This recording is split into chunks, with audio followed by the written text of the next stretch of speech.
Welcome to the deep dive. Today we're really getting into something quite heavy. How doctors figure out or try to predict outcomes after a severe brain injury. Yeah, it's a tough subject. We've gathered insights from, various medical perspectives to explore the principles and the methods they use. And the mission for you listening, to get a real handle on how these complex predictions are actually made. It's more than just hoping for the best or fearing the worst. Exactly. It's about understanding the nuances.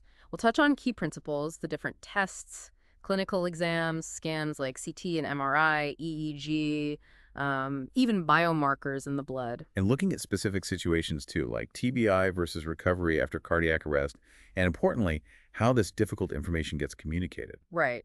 So where do we start? Well, the first thing that really jumped out at me was this idea of timing. You generally have to wait at least 72 hours. Why that specific window? Yeah, that's critical. Immediately after the injury, the brain is, well, it's in chaos. You've got sedatives on board, perhaps, metabolic issues. It just clouds the picture. You need things to clear out. Precisely.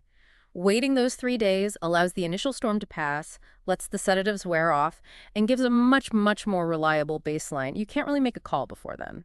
Okay, that makes a lot of sense. So after that waiting period, it sounds like it's not just one thing they look at. It's a whole toolkit. Absolutely not just one thing. That's maybe the most important principle.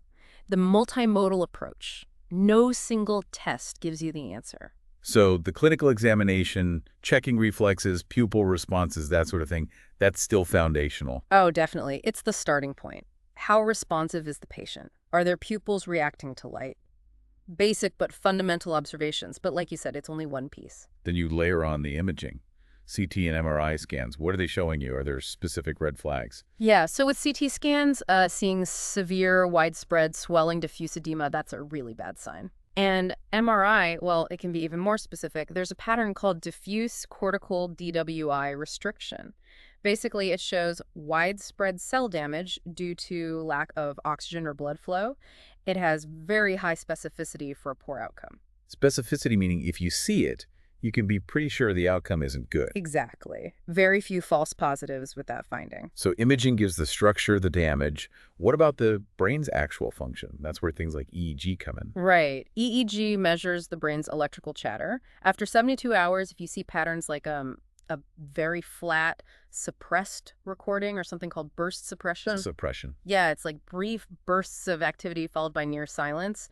Those patterns are strongly predictive of a poor prognosis. And SSAPs, that sounds like another electrical test. It is. Somatosensory evoked potentials. We essentially send a small electrical pulse, usually at the wrist, and see if the signal reaches the sensory cortex in the brain. If the main signal, the N20 wave, is absent on both sides of the brain, that's another sign with extremely high specificity for a poor outcome.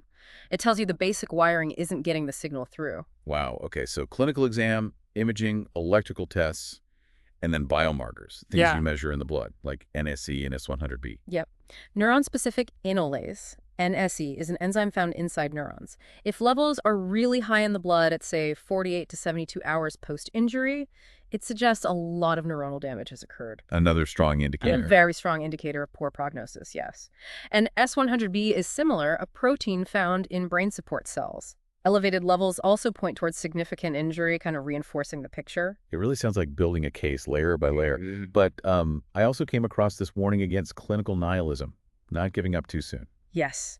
This is so important, especially maybe with traumatic brain injury, TBI. We sometimes see patients, particularly younger ones, who look very poor initially. But then, weeks later, sometimes even longer, they might start to follow commands. It doesn't happen often in the most severe cases, but maybe up to 15% can show some late improvement. So you can't just write someone off too early based only on the initial picture in TBI. That's a crucial caveat. So does the approach change much depending on why the brain injury happened, like cardiac arrest versus TBI? It does, subtly. Post-cardiac arrest, the injury is often from lack of oxygen to the whole brain. So those really stark findings, absent pupil reflexes, specific EEG patterns, absent SSAPs, the MRI findings, they carry enormous weight pretty early on. Makes sense. With TBI, while all those factors are still considered, the injury can be more patchy, and there's maybe more potential for plasticity or unexpected recovery pathways. So things like the impact or TRH prediction models are used alongside tests, and there's a real emphasis on reassessment over time. Okay. Now, delivering this kind of news, these probabilities, It must be incredibly difficult for families. How do clinicians approach that communication? It's arguably one of the hardest parts. The key is clear, compassionate, and honest communication. Using numbers like, based on these findings, the probability of regaining independence is less than 5%, can be clearer than vague terms. Using visuals too, maybe? Yes, visual aids can help explain complex scan results or test findings, and it's vital to be open about the uncertainties. Medicine isn't perfect. Sometimes structured decision aids are used to help families process the information and think through the options. So pulling it all together, the big picture is this isn't about one magic test. Not all. It's about patience, that 72-hour wait. It's about using multiple tools, the exam, scans, electoral tests, biomarkers. And it's about interpreting that data carefully, avoiding premature conclusions, especially in TBI. And communicating all of that, the good and the bad, the certainties and the uncertainties, with real empathy. Absolutely. It really underscores the sheer complexity we're dealing with when the brain is severely injured. It does. A mix of cutting-edge science trying to predict and deep human compassion trying to navigate. A final thought, then, for you listening. Just consider that immense effort, that careful balancing act between hard data and the inherent unpredictability of human recovery, all aimed at finding clarity in truly devastating circumstances.